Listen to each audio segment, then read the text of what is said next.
Az embernek a képe megvan, sajnos nem aktívan.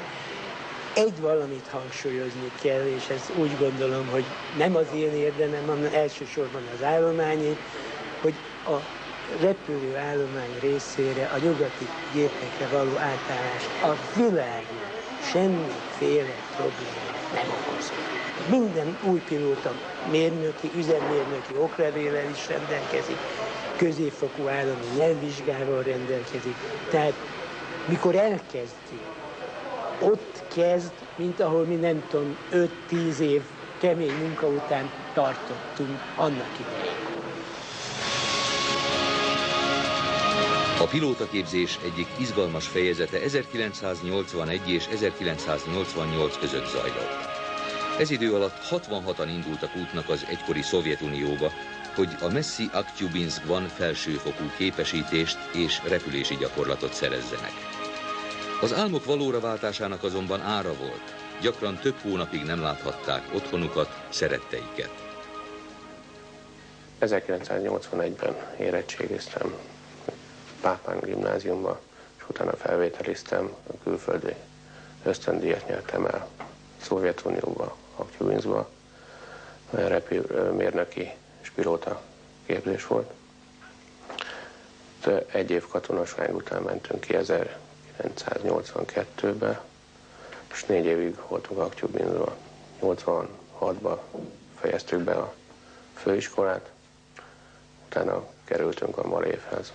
Alaptantárgyaktól kezdve, a matematika, fizika, mechanikától kezdve, teljesen a speciális szakismeretekig, hajtómű, aerodinamika, akkor meteorológia, teljes átfogó képzést kaptunk.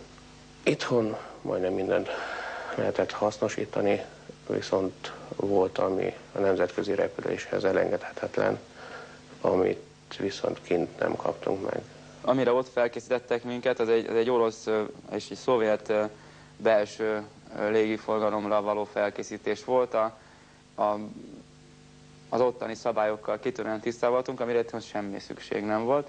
Itthon újból be kellett ülni az iskolapadba, és 2 évet kellett tanulni még itt ebben a teremben is, meg egy csomó más teremben, ahol megtanultuk azt, hogy gyakorlatilag a nemzetközi légiforgalomban miket kell csinálni. Ez egy elég, és angolt. Azt a nulláról 1 év alatt középfokot csináltunk, volt, aki felsőfok. Mi, akik oda pilótának mentünk ki, nem mehettünk repülővel. Amikor először mentünk, vonattal kellett Harkovból, mert Harkov volt egy nyelvelőkészítő, vonattal kellett Harkovba menni, hogy nehogy meglássuk fölülről a várost, az Aktyubinszkot, ami akkor egy ilyen zárt város volt, ami azt jelentette, hogy amikor én odaértem, nekem ott le kellett adni az útlevelemet, és azt ott őrizték, kiadtak egy vízumot, ők, hogy én Aktyubinszk területét nem hagyhatom el. Illetve csak akkor hagyhatom el, hogyha ők ezt a vízumot odaadják nekem. Na és hát aztán ugye nem nagyon szerettünk ott maradni, már első alkalommal 7 hónapot kellett lenyomnom ott, anélkül, hogy tudtam, hogy hol megyek. Tehát nyáron elsőben elmentünk 2 hónapra Harkovba, és utána még 7 hónap Aktyubinszk, és aztán jöttünk haza. Az nagyon rossz volt. A probléma nem is a képzéssel volt, nem abban jelentkezett, hanem az ottani élésben, ottani életben, tehát az ott levésben jelentkeztek az igazi nehézségek, ami távol állt még az a 70-es, 80-as években a magyarországi megszokottól is. Mi egy 4 személyes kis egymotoros repülőgéppel kezdtük az úgynevezett kisgépes kiképzést, majd egy 3 sugárhajtóműves Jak 40-es típussal folytattuk, és azon is végeztük el az iskolát. A képzésben nem is annyira talán a manualitásra, nem az úgynevezett kisgépes dolgok voltak a jelentősebbek, vagy mérvadóak, hanem a műszerrepülés elsajátítása, tehát a műszeres repülés elsajátítása. Ehhez nagyon jó segítségünk volt a Jak 40-es típus, és az ottani oktatói állomány, aki ezt repülte. El lehet mondani, hogy sok mindenért kárpótolt az ott szerzett repülési élmény, repülési tapasztalat. Az, hogy Nekünk a műszerrepülés, tehát az útvonalrepülés kiképzés az rendes útvonalakon történt. Tehát több órát repültünk, például ez Aktyubinszban volt, Kazahsztánban a mi iskolánk, és kiképzési céllal például elrepültünk Buharába. Azért az egy nagy élmény volt. Ugye. Vagy körbe repültük egész Közép-Ázsiát. Mindenféleképpen itthon várt ránk egy közel másfél éves kiképzés, hiszen a kint megszerzett szakszolgálati engedélyt itthon úgymond honosítani kellett.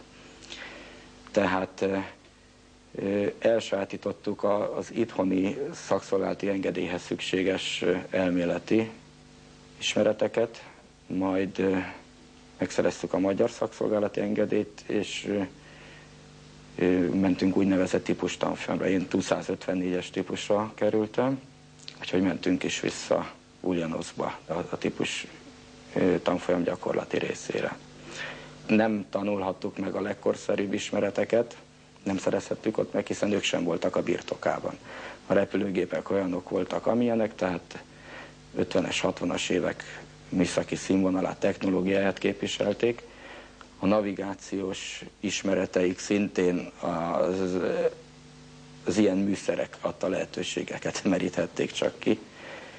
Viszont abban előre voltunk mindenféleképpen, hogy egy 15 tonnás sugárhajtású repülőgépet tudtunk repülni, és az már egy kicsit hasonlított a komolyabb repülőkre. Az első egyedül az olyasmi, mint mondjuk autóban van az, hogy az embert 30 óra után ugye megengedik, hogy vezessen autót.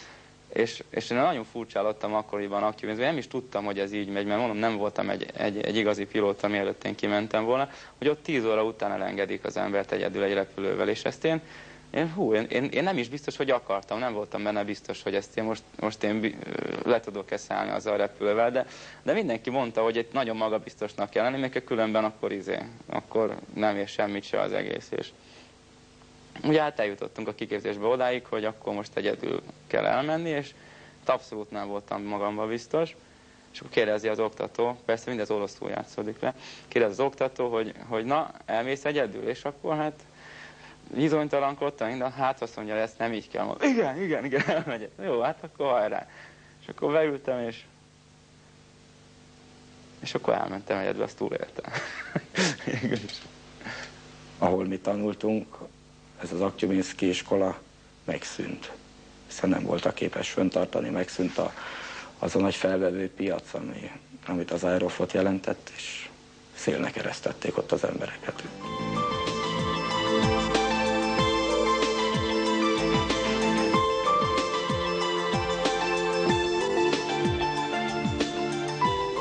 A jet hős korszak óta jelentősen átalakultak a képzési módszerek. Ami nem változott, az a nemzetközi színvonalú követelményrendszer és a pilóták megbecsültsége.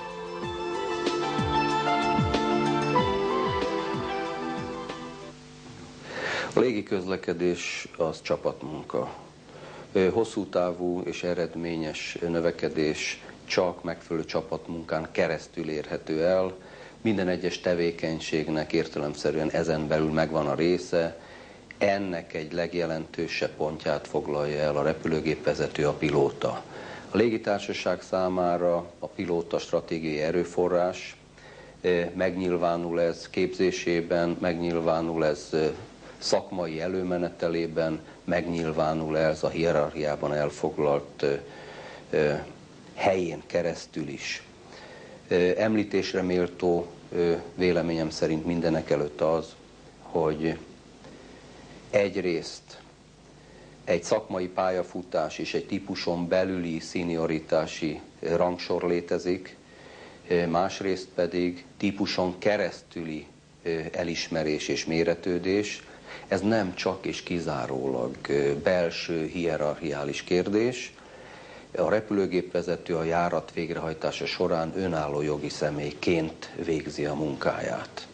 A malév pilóták képzése nemzetközi színvonalon történik, két fő pillére épül. Mindenek előtt említeném az alkalmazás feltételeit, tehát más cégeknél már komoly repülőóra tartalékokkal bíró pilóták kerülnek felvételre a Malévhoz, ami azt jelenti, hogy aránylag rövid időn belül jutnak el jogosításhoz. A képzés elméleti része Ferihegyi bázisunkon történik, amelynek alappillére egy kompjúterre épített tréningprogram, amely lehetőséget ad nem csak a kötelező ismeretek elsajátítására, hanem a személyes felkészülés és ismeretanyag bővítésére is.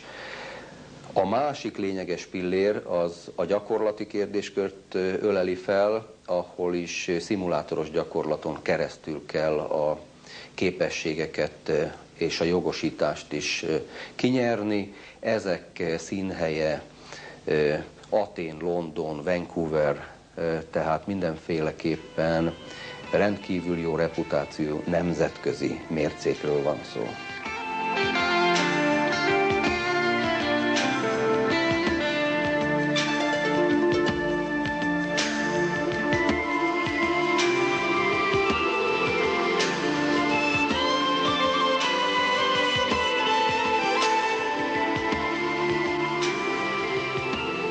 Pilótáink kvalifikáltsága nemzetközileg elismert.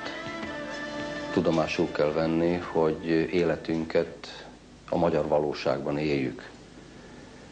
Javadalmazásuk értelemszerűen nem érheti el, és nem is éri el a jelentős európai vagy ázsiai, amerikai légitársaságoknál tapasztalt jövedelemszintet.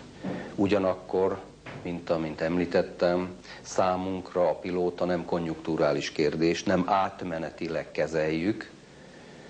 Éppen ezért a munkaszerződés is meghatározatlan idejű munkaszerződés, és a stratégiai erőforrás egyidejűleg azt is jelenti, hogy munka, alkalmat és biztonságot hosszú távon tudjuk garantálni.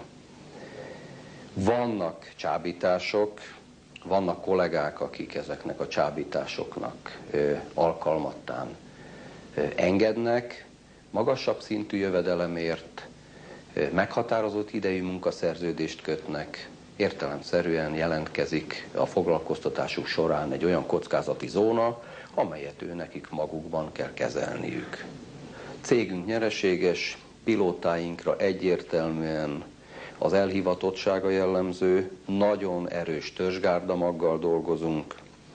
A Malév vezetése és pilótaállománya egyértelműen azon dolgozik, hogy a hosszú távú jövőt és szakmai erőre menetelt megtalálja a cégen belül. A malév pilóták, akik a Boeing, tehát a nyugati gépek váltása során a világ sok részén megfordultak komoly repülőiskolákban, Amerikába, Angliába, Hollandiába, legutóbb, hogy a Fokkereket említsem, nagyon sok tudást hoztak össze. Szakmai sajátosságokat, különlegességeket, azt hozták el, hogy csinálják a repülést máshol. Hát én elfogultság nélkül állítom és mondom, hogy a világszínvonalat elérjük, tartjuk, hisz a polgári nemzetközi légiközlekedés nem ismer magyar pilótát, angol pilótát, német pilótát, azt ismeri, hogy mindenkinek azonos eljárások szerint kell dolgozni, mindenkinek az előírt pilóta teljesítményt produkálni kell, és mindenki alatt a légitársaságot értem, és minden légitársaság olyan embereket kell biztosítani, pilótákat, akik ezt a nemzetközi színvonalat biztosítani tudják. Autopilot disengage. Autopilot disengage. 80, 70, 50, 40, 20, 10,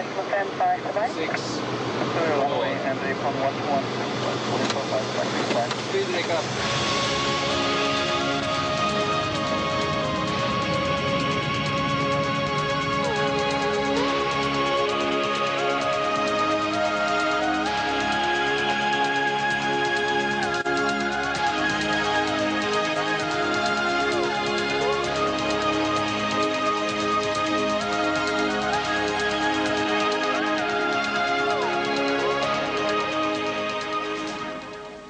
Amikor egy légitársaságot repülőgép flottát választ, egy orientációt, egy irány meghatároz, akkor a repülőgép mellé a műszaki oldalon kívül mást is kap.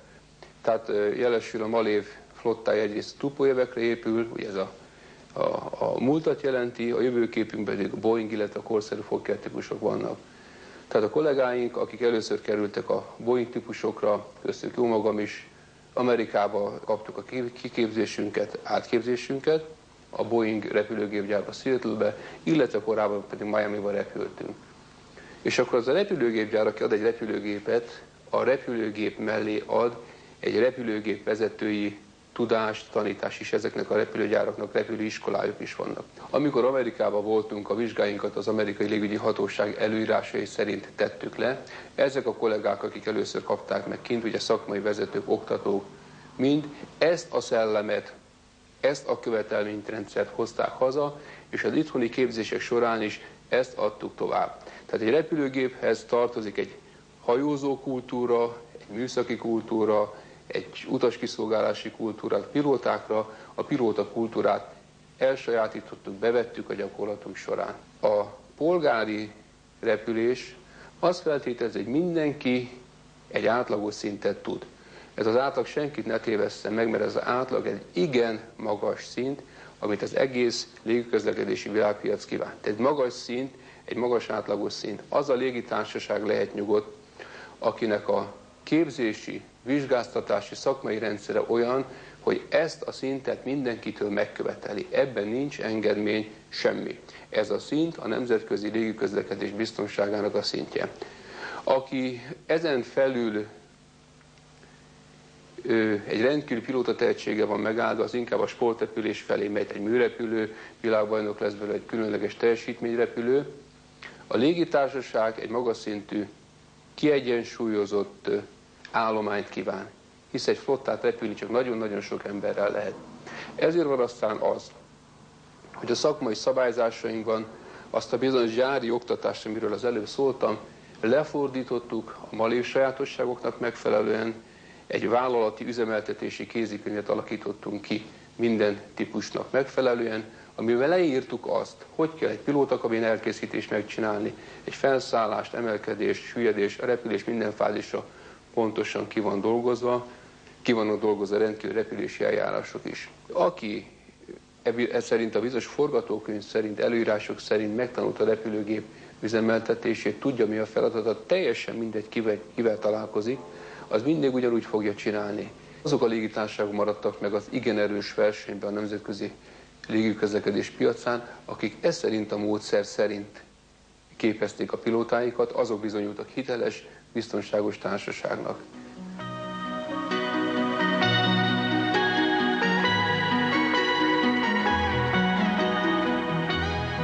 A nyugati gépek megjelenése nem csak az utasok számára hozott változást.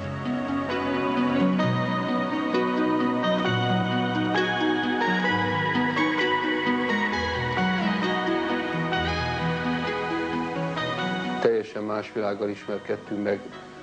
Nehéz ezt jellemezni, de azt hiszem érzékeltetővé teszi a másságát a típusváltásoknak, még a volt szovjet típusok, egy típus tanfolyam eltartott 3 hónapig is, itt nyugati gépeknél 4-5 hét alatt be kell fejezni. Ez jelenti azt, hogy a tanfolyam nagyon jó előkészített, tehát a tárgyi szervezési feltételei tökéletesek. Jelenti azt, hogy a repülőgép dokumentációja nagyon gondosan ki van dolgozva, tehát nincsenek olyan dolgok, hogy ha leolvasok egy görbének, melyik az érintője, hát akkor lehet azt több ponton is leolvasni. Pontosan ki van dolgozva. Igazából ez a mássága ennek a gépcsaládnak, az üzemanyagfogyasztáson túl, a gazdaságosságon túl, hogy nagyon jól repültek az orosz gépek, és Tupolyevben repültem 50-sen 6500 órát, életem egyik nagy repülőszerven mindig, de az üzemeltetése, műszaki, hajózóképzés, hajózóktatási szempont rendkívül nehézkes. És itt szállításról van szó. Ha egy pilótát átképzek, akkor az a jó, ha 5 hét alatt egy komplett pilótát kapok. Az a jó, hogyha a pilótaképzés olyan, tehát olyan full flight szimulátor, tehát teljes repülési érzés biztosító szimulátorok vannak, aminek az elvégzése után azon repül 15 órát beleültethetem a valós repülőgépbe, mert olyan tökéletesen működik az is. És ez a nagy különbség a Boeingok között, hogy ez a szisztéma, ez a rendszer A Boeing 707-estől, ami az első Boeing típus volt a Malévnél, kezdve így működik. Mi az orosz gépeken mindent tudtunk, amit már teljesen fölösleges volt tudni azt is. Akkor kikerültünk Amerikába, ott pedig a kiképzés a következőképpen nézett ki, mondjuk a vége felé. Na jó, akkor vegyük azokat a helyzeteket, mikor ez vagy az elromlik. Ugye? Az oktató fölvetette a témát, mi idáig ahhoz voltunk szokva, hogy fejből aztán mindent szóról szóra, betűről betűt. Erre mi történt Amerikában? Az oktató azt mondja, hogy na, hát ha ez történt, akkor elővesszük a B707 ilyen számú kötetet, föllapozzuk az ilyen és ilyen fejezetet, és elolvassuk. Egymásra néztünk, hogy most ezt komolyan gondolja? Igen, komolyan gondolja. Szépen a könyvből felolvastuk, hogy mit kell csinálni. És ez így folyt, és ez nagyon furcsa volt. Most már az orosz gépeken is könyvből csinálják. Nem is nagyon értem, hogy annak idején hogy tudtuk ezt másképp csinálni.